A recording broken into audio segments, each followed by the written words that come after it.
Monsieur le chargé du partenariat, chers invités, chers représentants de la presse.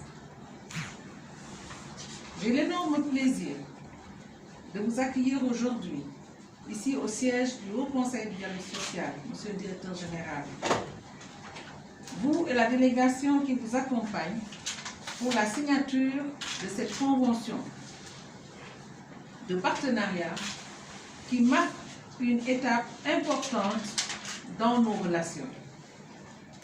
Je voudrais avant toute chose, au nom des membres de notre institution et en mon nom propre, vous souhaiter la bienvenue et profiter de cet instant solennel pour vous réitérer toute notre gratitude pour la considération que vous accordez au Haut Conseil du dialogue social.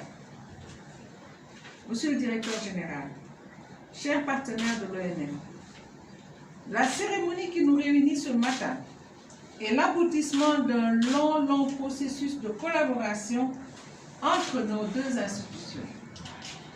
En effet, à maintes occasions, le Haut Conseil du dialogue social et l'ONFP ont conjugué leurs efforts pour offrir aux partenaires sociaux des plateformes de dialogue et une documentation élaborée en vue de rénover des instruments juridiques comme la Convention collective nationale interprofessionnelle signée le 30 décembre 2019. Cette cérémonie constitue aussi une manifestation de nos complémentarités et de nos expertises réciproques que nous avons convenu de concrétiser sous la forme d'un partenariat contractuel dynamique, durable et profitable aux deux parties et pour l'épanouissement des acteurs du monde du travail.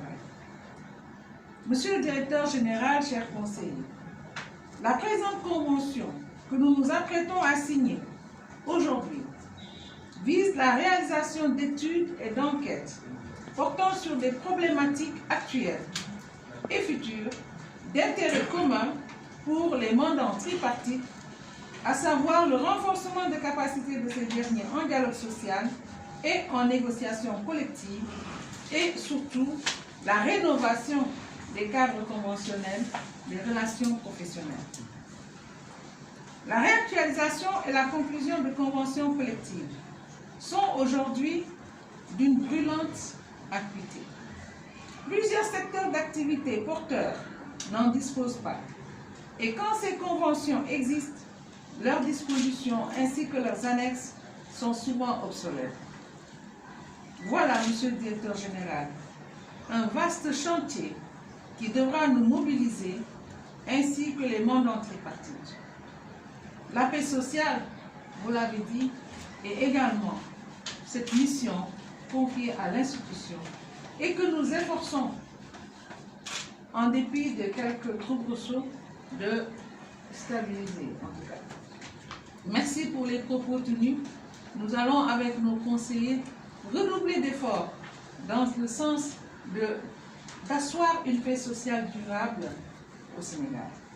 Avant de conclure mon propos, j'appelle à la mobilisation autour de ce partenariat afin que nous puissions parvenir rapidement à la réalisation de programmes et projets en faveur de la croissance économique de notre pays, de l'emploi, notamment de l'emploi des jeunes et de l'amélioration des conditions de travail et de vie des acteurs de l'entreprise. Toutes choses pour lesquelles, à travers tous les référentiels des politiques publiques, du PSE au PAP 2A, toutes choses qui sont d'un intérêt éminemment important pour son Excellence, Monsieur le Président de la République. Et des mesures fortes ont été prises, vous l'avez dit, suite à la survenance de la COVID-19 au Sénégal depuis le 2 mars, dans le sens d'améliorer les conditions de travail et de vie des populations et surtout des travailleurs. Donc mon propos, sans magnifier votre engagement auprès de notre institution et la confiance que vous ne cessez de nous témoigner. Le Haut Conseil du dialogue social vous compte parmi ses premiers partenaires ici au Sénégal. Je vous remercie donc de votre attention. Vive le partenariat ONFP et ACDS.